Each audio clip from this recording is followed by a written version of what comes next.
you started from humble beginnings, I would say, Lynn, Massachusetts. Tell me about, I want to know everything from the beginning because you were in prison. You've been like, this has been a very interesting, and you said nothing's off limits. So, Right, exactly. so I want to dive into, let's start with your beginning. Back in Massachusetts, like, tell me about your childhood. Well, a lot of people, we're talking about your best life, right? Yeah.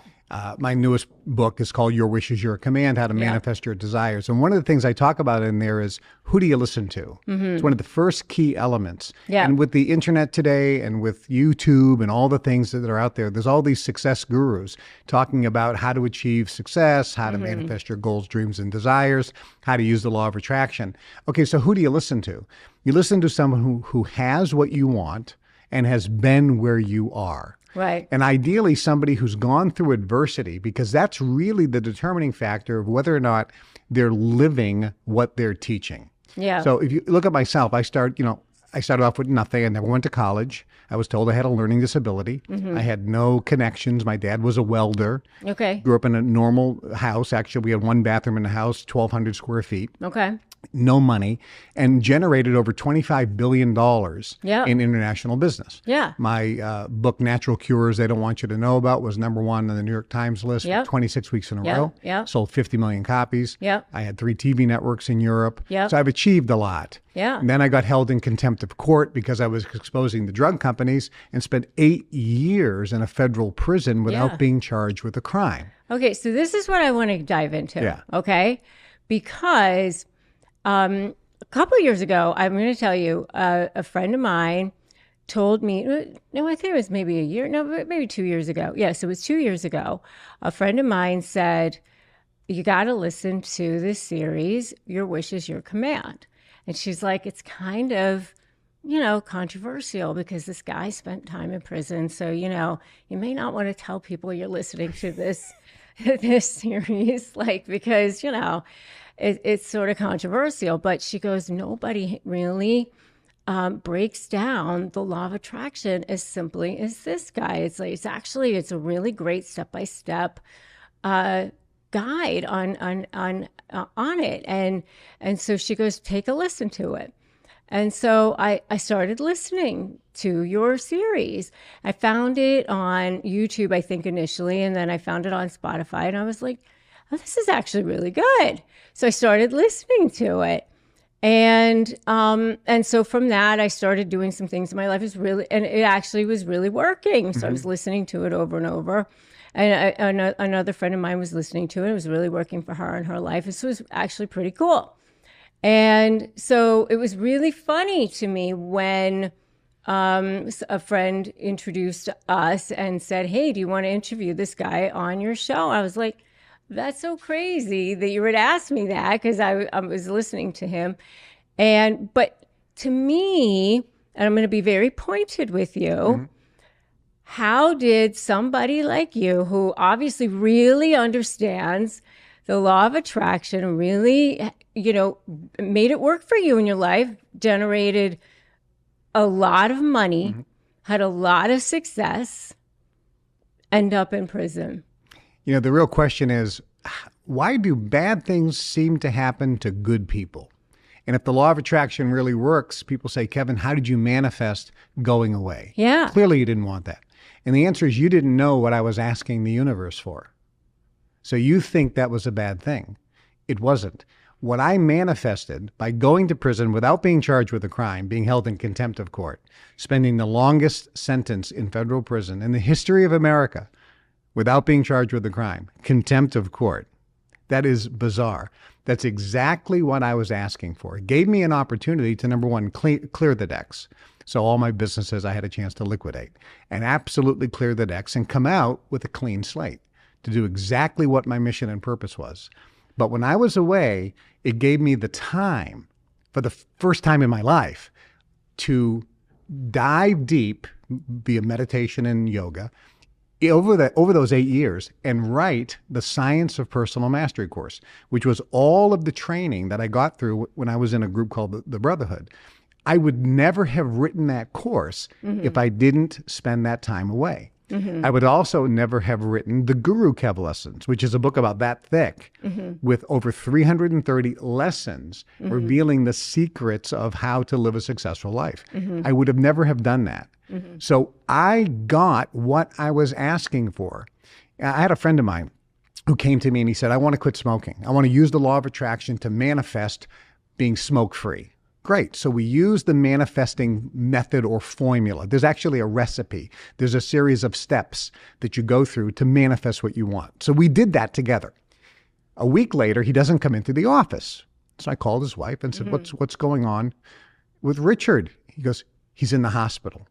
What happened? He had a heart attack. He may not survive. So I rushed down to the hospital. He was on the ventilator. He was there for a week. He came out. And he said to me, Kevin, I'm quitting smoking. My doctors told me, he had 5 young girls, that if I didn't quit smoking, I would never live. I'd have another heart attack and die. He says, the universe gave me exactly what I needed to quit smoking. I didn't want to have a heart attack. I didn't want to go into the hospital, but the universe understood. I was asking to be smoke-free. I was asking the universe, help me quit smoking. And the universe actually, via the law of attraction, manifested for me the exact thing that I needed, even though it wasn't what I necessarily wanted, or the method, or the how, but it was what I needed to actually achieve and attain what I truly desired, which was living smoke-free. And that was the catalyst. If he didn't have that heart attack, nothing good would have happened to him. So when a bad thing seems to happen to a good person, it's actually an opportunity for you to take the next level. The universe doesn't do things to us. The universe does things for us. We just have to find what's good in the adversity. John D. Rockefeller said it best, and also Napoleon Hill in the book Think and Grow Rich. In all adversity are the seeds of a greater benefit. You just have to find them. I agree that obviously adversity ends up being for us. I 100% agree with that. But are you saying at that time that you really manifested going to prison?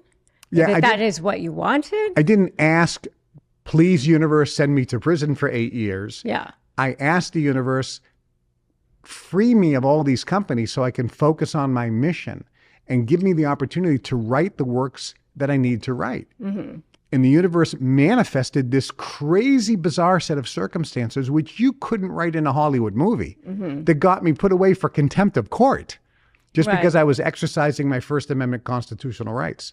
So you manifest exactly what you need, not necessarily the method in which you think is appropriate. There are things off our radar screen that we have to trust the universe for. And we have to say, this is happening to me, but it's not happening to me, it's happening for me. And everything in your life, you created. You created it. It didn't happen to you. You manifested it. As within, so without. Life is a reflection of your vibration and frequency 100%. that you're putting out. I agree with So that. when I manifested that, I was absolutely befuddled. I didn't want this, but I said, but clearly there's something good here. But you did manifest it. Exactly. Right. And I said, but clearly there's something good here, so I have to embrace it. There's a seed in that adversity of a greater benefit. Yeah. And I remember going away and I was walking down the middle of the compound and the warden comes by and he says, you know, Kevin, he called me Trudeau. You know, Trudeau, I've been in the Bureau of Prisons for 35 years. Yeah. I've seen tens of thousands of inmates and I've never seen one who's actually happy to be here. He goes, you're actually happy you're here. Yeah. I go, yes. I don't know why this is good for me, but I know it is. Right. And this is the idea of reframing. This is really the millionaire mindset. Okay. For example, there was the show, The Blacklist. I don't know if you've seen The Blacklist. No. It's on Netflix. And in the show, Raymond Reddington is broke. And he's trying to negotiate a deal. And the guy says, Raymond, you're broke. And he said, I prefer to say illiquid. But it's a way of reframing it, right? I like that. It's kind of like, have you heard this one? You have a glass and it's got half filled with water. Yeah. And you say, let's see if you're a pessimist or an optimist. Is the glass half full or is the glass half empty? Right. The answer is neither. It doesn't matter if it's half full or half empty, because a true millionaire mindset says it doesn't matter because I can always fill up the glass. Oh, I like that. So it really is a way of reframing things. And this is evidence that you're not just giving sound good advice, but you're actually living and have become that person which understands that you're connected to the universe and what you desire can and will manifest. Not necessarily in the way that you think, but that's where you have to trust the universe. I love that. So talk about, I always teach my people that you have to be before you can have, or you, and then do, and then have, right? It's always the being first. Can you talk about that? You're exactly correct. There's a statement, you can be, do, and have whatever you want. Yeah. And people just kind of fluff that off, but Right. it's really in that order. Be, then do, and then you will have. Yes. So the beingness is really another way of saying what vibrational frequency you're putting out. Yeah. There's really three reasons why a person fails at achieving their goals or manifesting their dreams. There's three. The first one is they're not following the manifesting formula properly. They might read the book The Secret and learn the law of attraction, or read Think and Grow Rich by Napoleon Hill, or read Ask and It Is Given by Esther Hicks. And they're all great books. And they try to follow the recipe, but they do it a little bit wrong. So the first reason is they're not following the recipe. The second reason is they have counter intentions subconsciously. They have negative programming. They self-sabotage themselves. And a lot of these counter intentions are actually in your DNA from your ancestors. Researchers now have proven this to be true by saying if there's a trauma in your ancestors, you know, they went through the Holocaust or something, Right. that trauma is actually can be found in your DNA. And you have that vibrating as a counter intention, preventing you or stopping you or making you do things to self-sabotage your success. And the third reason is when a person is putting out that frequency or vibration, you know, they're using the law of attraction and they're trying to manifest what they want by thinking, I see a picture of myself in attainment of what I desire, and I'm feeling now as if I was actually achieving it. You're broadcasting that frequency. But if you're broadcasting it on the beta brainwave, it's not going to manifest. Beta is what most people broadcast on, and it's called the slave wave or the poverty wave. Researchers have found, and when I said this, my team was like, is that really true? I go, find the research. I know it's true. And they said, we have 12 studies from major universities, double-blind, peer-reviewed, published studies which show rich people broadcast on the alpha theta brainwave, and their hippocampus, just like you said, Kevin, is bigger and more active than poor people. Right. So they're actually capable of using their brain as a broadcaster and receiver frequency so they can put out what they want, that desire, on that frequency, affect matter, and then via the law of attraction, the universe starts to create circumstances, events, conditions, people, situations, so that you actually start manifesting or creating in your life as a reality what you want. Yeah. I talk about that all the time. Like if you are broadcasting at 87.3, like the radio, right? And then you want to tune into 107.3, you can't do it because you're still at 87.3. You can't tune into 107.3. You're exactly correct. I use that analogy as well. If you want to listen to rock and roll music and you're dialing into classical, and you're thinking, how come I'm not hearing rock and roll? Because you're on the frequency that broadcasts classical. You have to dial in the correct frequency. So you're 100% correct. Right. So we teach people how to get into that correct frequency band so that you can broadcast what you want and then manifest it. And this and this is not foo-foo. There was an ad that I saw published in 1970, full-page ad in a magazine, and it was about Liberace. Had a big picture of Liberace, and there was a book there called The Magic of Believing, which was published in the 60s. And he said, this is the book that took me from being one of the lowest paid performers in the world to being one of the highest paid performers in the world, because I used that book to get my brain to have the confidence or belief or knowingness that I can have what I want in life if I change my vibration. And it was the word that he used is belief, and it made all the difference. Yeah. Arnold Schwarzenegger was on Netflix doing a documentary, and he said, when I became the #1 bodybuilder in the world, I had pictures of bodybuilders, the world champions that I would look at. And then he said, but I closed my eyes and I saw myself on stage winning Mr. Olympia, and the crowd was cheering, and I would feel as if I will feel when I actually am there winning the award. And I would do that every single night. That's exactly one of the steps in the manifesting formula. And he's saying this is exactly what he did. Jim Carrey said that he would put a picture of a big check on the ceiling made out to him for $10 million. And every morning when he woke up, he would look at that check, and he envisioned himself getting that to be a movie star as a check, a starting payment to appear in a movie. And he did that when he didn't have a job, when he was living in a studio apartment that he couldn't pay the rent on. But he would picture himself. That's one of the techniques, but that's just one of the ingredients. You have to follow the entire recipe in order to get the results. But we see that people actually do it because it absolutely does work. I remember seeing Stevie Nicks in Masterclass. You remember that that interview series that Oprah had years ago. And she said that when she was 17 years old, she would go to Goodwill and buy the clothes that we all know now that Stevie Nicks wears, the lacy big skirts and the hat and everything. And she would walk through the middle of San Jose State University when she first started there. And she would walk through the middle of campus, and she would think, why isn't everybody looking at me? Because don't you people know who I am? I am a rock star. And she would she already knew that she was Stevie Nicks. I am a rock star. So she already was embodying that she was that. You be first, then do, and then have. You're exactly correct. Earl Nightingale was one of the greatest motivational teachers. He wasn't a motivational speaker, but he was a teacher. And he started back in the 60s. He made a record album, an old LP, vinyl record, and it was called The Strangest Secret.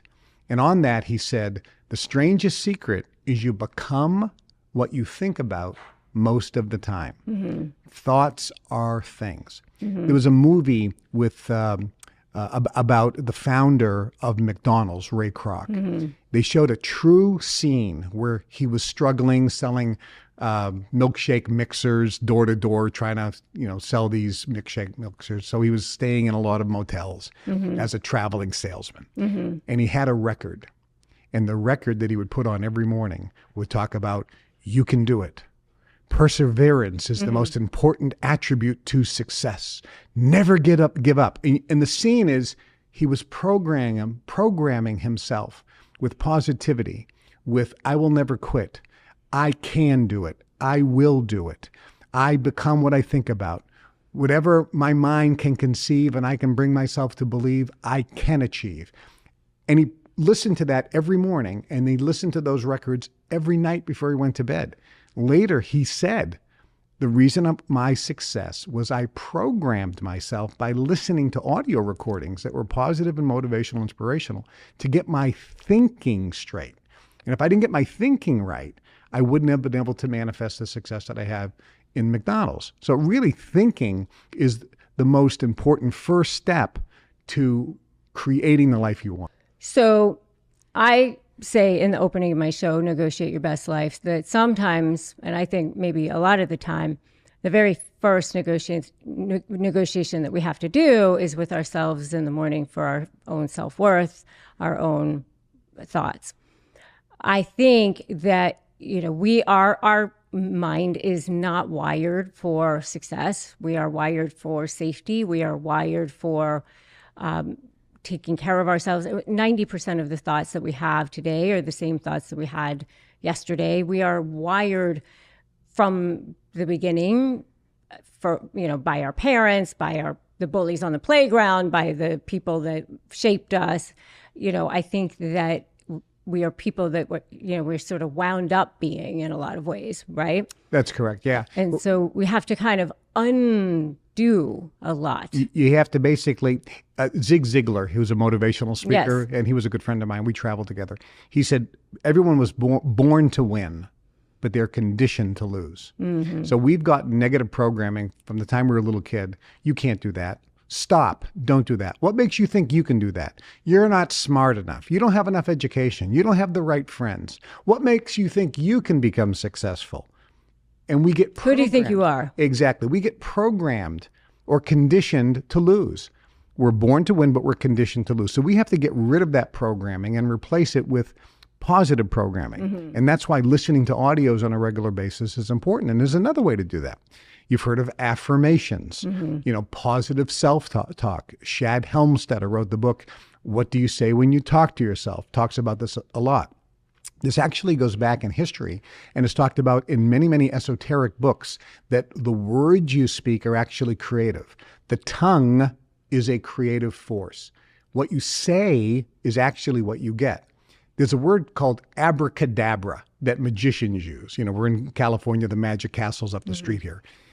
When a magician would perform, he would say, abracadabra, I now pull a rabbit out of my hat. And then he pulls the rabbit out of the hat. Or abracadabra, I now make the woman levitate, rise. Abracadabra comes back from the ancient Persian. It's an ancient Persian word, which basically is translated, I now create with my words. And so what the magician was doing, which goes back to the jinn, which is the magic mystics of ancient Persia, they would say the Persian word, I now create with my words, open sesame, or whatever. So the key is words are powerful. Most people use the wrong words. They say the wrong words, and they're programming themselves with their words. Because when you speak out loud, the words don't just come in through your ear. Do you ever listen to yourself on audio and you think, that's not how I sound? But it is how everybody else hears you. The reason why the voice you hear on a recording is not the same voice that you hear yourself when you speak is when you talk, the sound comes out, vibrates, and goes into the ear, but only 20%. 80% of the sound transmutes through the bone in your head into your brain. So the way you perceive that voice is different than when you just hear it on an audio, where 100% of the vibration is coming through the air or the ether into your ear. So therefore, when you say something, I can do this, I'm a winner. When you make that statement, it goes through bone and actually vibrates every cell in your body, not just your brain. The easiest and fastest way to program yourself for success is with your own words. We used to call this in sports or in sales, giving yourself a pep talk. How about though when you're in a relationship or you're with people who put you down a lot? You're in a relationship with a narcissist. You have a boss who's a narcissist. You're with a person who's toxic, or you are seeking out that type of a person because maybe your parents were that way, and so you're subconsciously finding a person who's like that. Right. Or you're attracting that into your life. You're attracting that into your out life. of habit. We have neural pathways in our brain that get established based on our habits, our habit patterns. So what we have to do is we have to, number one, acknowledge and not deny the reality. Most people try to deny what's true. If there is a person that you don't like or you think is negative to you, whether it's a boss, a lover, a friend, relative, neighbor, whatever, you have to acknowledge that, not deny it. Number two, you can't resist it. You actually have to welcome it and saying, this is the reality. That's the only way you can allow yourself to transmute it and change it. If you resist it, there's an old saying, what you resist persists. And you actually give it more power. You can't change any person. You can only change yourself. So when people are always trying to change their environment, no, work on changing yourself and your environment will change. That person will change. I talked to a person one time on my radio show and I was telling them this. They said, everybody in my office is a jerk. I mean, they're negative. They're toxic. I hate going to work, but I can't quit because I love my job. I just hate all the people and I need the money. And I said, change your own vibration first and let's see what happens. So we went through a series of steps to change their own vibration and look at themselves first. A month later, she called me back on my radio show. This is when I was doing my radio show before. We had 100 million listeners on my radio show back 15 years ago. And she called up and she goes, you're not going to believe what happens. I goes, believe me, I do believe whatever you're going to say. I already know what's going to happen, what you're going to tell me. She goes, I changed myself. She goes, one person quit. Two people asked for a relocation. One guy got promoted, so he's out of my area. And I got transferred into another department in my company, all in the last month, where all the people are wonderful and happy and sweet and kind. I go, see, you didn't change anybody, did you? You changed yourself, your own vibration, and the universe changed your environment. The universe changed the conditions. You didn't have to change anybody. You didn't have to confront anybody. It changed because you changed, and now you're in a better job. You're in a better location. It's closer to your house. You're in with wonderful, happy, positive people. She goes, yeah, Kevin, you wouldn't believe it. One person walked in with a Zig Ziglar book. See you at the top. They were reading this positive thinking book. And they're like happy, and another guy's reading by Dale Carnegie, How to Win Friends and Influence People. And they're saying, we should all do this with one another and treat everybody with respect and nice and be nice and kind. And she's like, this is heaven. I said, yeah, you didn't change anybody. You changed yourself, and the environment then changed. Yeah, it's easier said than done. It is easier said than done, but it's not impossible. And it really is probably the easier route than trying to change someone else. I remember my mother. I had a gal friend, and we went to her house, and my girlfriend at the time said, my mother is insane. She drives me crazy. She's going to drive you crazy. We really have a hard time, and you're not going to like her. So I went to the house, and I'm chatting with her mother, and she was fantastic. And afterwards I said, your mother's wonderful. And my girlfriend's like, I don't understand that. She's terrible. And I go, no, she was great. So then I took my girlfriend to my house a month later. I says, look, my mother is insane. My mother is crazy. You're going to hate her. She drives me crazy. We went to the house, and her and my mother got along like peas and carrots. And I'm thinking, how is that possible? It wasn't my mother. It wasn't her mother. It was the relationship between my mother and me, and the relationship between her and her mother. And so I said, let's work on ourselves and change ourselves. And let's look with compassion rather than try to change my mom. Let me look at my mom as a cartoon character. Let me look at my mom as somebody who is who she is, and she can't be changed. And let me accept her for who she is and know that she can't be changed. Let me have compassion. Let me feel like she has a right to be happy and she has a right to be who she is. But she's not going to affect me. It's like me watching a movie. I don't have to be affected by the movie. I don't have to cry. I don't have to get cringy. I'm just watching a movie. I did that, and I went home. And my mother first started acting as crazy as always, criticizing me and so forth. And I just laughed. And I'm like going, Mom, you're who you are. It was like she was putting on an act. She looked at me because I didn't react. And she just smiled. And all of a sudden, she appeared to change.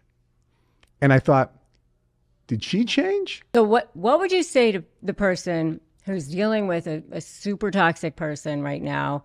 They feel like they're in a very stuck situation. They have no money maybe or whatever. Where would they start? It's a good question. I think every situation is different. I've been in situations. I've had a business partner where he was just incredibly difficult to deal with. And I made a decision. I said, this is not something I want to continue with. What are my options? All right. So my option is if I leave the business partnership, I'm out of money. I got nothing. Right. Okay. Well, guess what? That's what I did. And everything worked out fine. Now that a lot of people can't do that, especially if they're in a marriage situation. It's like, this is going to be very difficult. Right. So it is challenging. It is something that's easier said than done. There's no question. But if you look at it as the universe doesn't do things to me, it does things for me. And this person is pushing my buttons, getting me so mad, that means I have a button that they can push. Rather than try to change them, let me take this as an opportunity and look at it as a blessing. Let me look at this person like they're a personal trainer, really pushing me. Because every time I'm with them, they push my button. Well, I don't want to have a button. I don't want to be triggered. So let me look at myself and saying, what in me is being triggered that I can work on and transmute? And now that person can do anything or say anything, and they have no effect on me. Eleanor Roosevelt said it best. You know the quote. Yeah. She says, nobody can upset you if you don't let them. Right. They can Without your permission. That's exactly right. Yeah. Exactly. So really that's what it is. And it's easier said than done. Right. It is a work in progress. But I can tell you, just like going to the gym with a trainer, it's hard, especially in the beginning. You're going to be sore the next day. But 6 months later, you're going to look in the mirror and you're going to be very happy with the results you get. So a person, I think, is going to be very happy with the results they get if they work on themselves first and try to transmute and clear the energy in their field that is being triggered and eliminate the buttons that are being pushed. It makes you free. I always say put an invisible shield down around you. Start with that. Right? Yeah, that's perfect. And start like looking at them as if they're a third party. Like observe, don't absorb, respond, don't react. That's brilliant. And we look at ourselves the same way. Many people look at ourselves instead of, as a spiritual master would say, detach from yourself, from your body and your mind, and be an observer or a witness to your life. And if you're in a situation, if you are, as you pointed out, being an observer or a witness to your situation, as if you were watching it play out on a movie screen. Yeah. I always say like you're a reporter. Oh, there they go. Yes. You can be detached, you can be objective, and you don't have to have that person trigger or push your buttons. You can be more objective and watch yourself react. It really comes down to, do you react? And if you react, it's an uncontrollable, many times irrational reaction. Yeah. Or do you have control over your emotions and thoughts and therefore respond? Right. If you are in control of your mind, you can then respond as opposed to having an uncontrollable and many times irrational reaction. Yeah. Because otherwise you're giving them your power. You're exactly correct. Right. Yeah. Because otherwise you're saying, okay, here you go. Here's my power. Yes. Yeah. And I'll give you another tip I find that's true. Years ago, a fellow told me that your income is going to be the average of your 5 best friends. Yes. And success rubs off. People's energy or vibration is different. Some people have, we'll call it a negative or toxic frequency or vibration. Other people have a positive, uplifting vibration. Scientists now have proven that this is true. Yeah. So if you associate with winners, if you associate with like-minded, positive, upbeat people, that's going to rub off and help change you, probably more so than anything else. And again, if we go back to change your frequency or vibration, which is an attractive force, first, and allow the universe to change your conditions, that's pretty impressive. So I think when I always talk about your income is the average of your 5 best friends, people look at me and go, I think I need to get some new friends. Yeah. Right? Yeah. Right, but hang around with winners, hang around with positive, motivated people. There used to be something called the Optimist Club. I don't even think it's around anymore, but it was people that were optimistic, and you used to go and everybody would smile and pat everybody on the back and say, you look great today. And it was just a whole wonderful, you bathed yourself in positivity, and people would go home and they would just feel different. And they would report, my kids treat me different. I go to an Optimist Club meeting and we're all basically shaking hands, smiling at each other. We're praising each other. We're complimenting each other. 2 hours later, I go home. I'm like beaming, and all of a sudden my kids come running up to me and hug me for the first time in a month. Oh, Dad or Mom, I missed you. And I'm like, you did? Who are you? Where are my kids?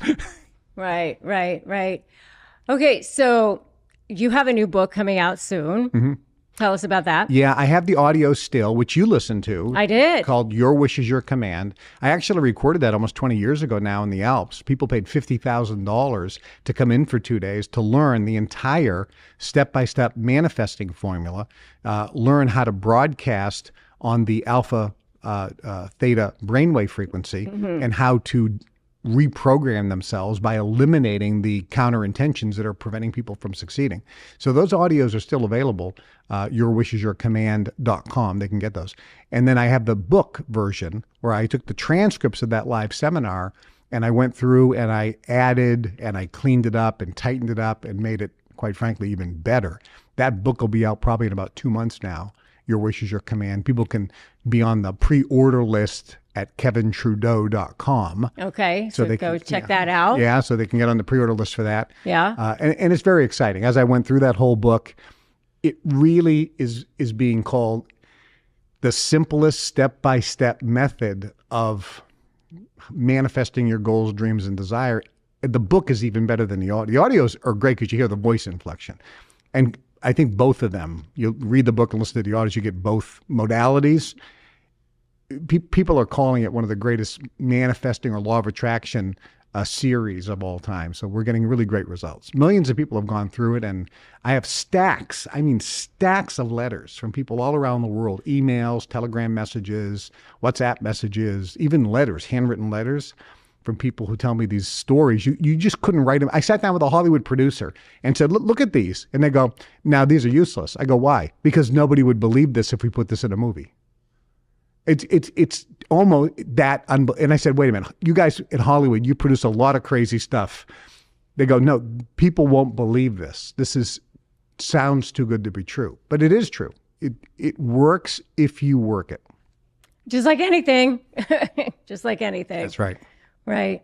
Okay, so where can people learn more about you, follow you, all that good stuff? I think the best place a person could go would be kevintrudeau.com. That website has everything. I do some personal consultations and some live events and seminars, have the books and a whole bunch of other things. So if a person goes to kevintrudeau.com, they can learn all about all the offerings and more about me, and also my YouTube show and my Spotify and Instagram, all that good stuff. All that stuff, yeah. Yeah, yeah. Okay, so for somebody out there who's really feeling low, and I mean, you've been high, you've been low, you've sat in prison, all the good stuff, bad stuff, what would you say to them?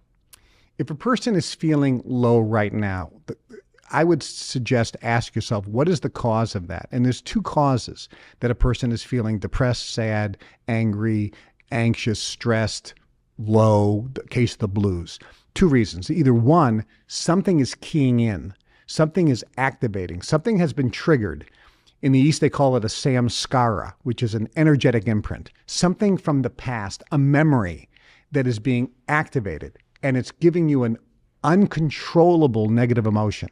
And in many cases, it's irrational. You have to clear that out.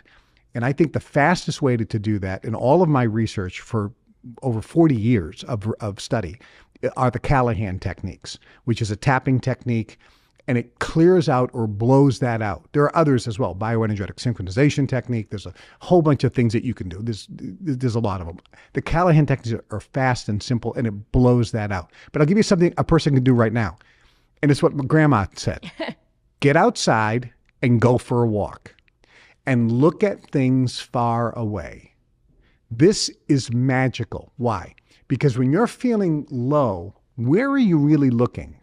You're looking like this, right? You're caving in. You're looking in, and you're caving in. Your shoulders round, your head goes down, your physiology changes.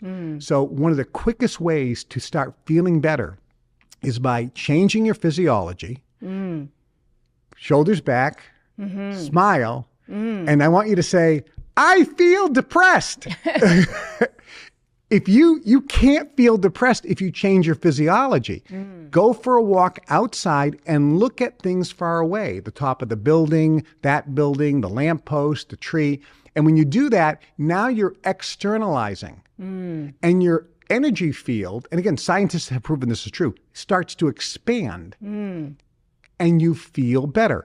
We know this because scientists have proven that when you do those two things I just mentioned, endorphins get released. Serotonin levels go up, which means these are the feel-good hormones in your body that actually make you feel better. That's why when somebody goes for a run, they usually have some improved feeling, or any type of exercise, because you're releasing endorphins. So if you change your posture and change your physiology, smile, shoulders back, and then go for a walk outside and look at things far away, that I think is one of the quickest ways to change your emotional state. That combined with or the Callahan technique, which will blow out the samskara permanently so it doesn't return, it doesn't get keyed in. Those are the two things that I would suggest. Oh, great advice. Kevin Trudeau, go check him out. Go follow him. Thank you for being here. Thank you for following us on Negotiate Your Best Life. This has been so great.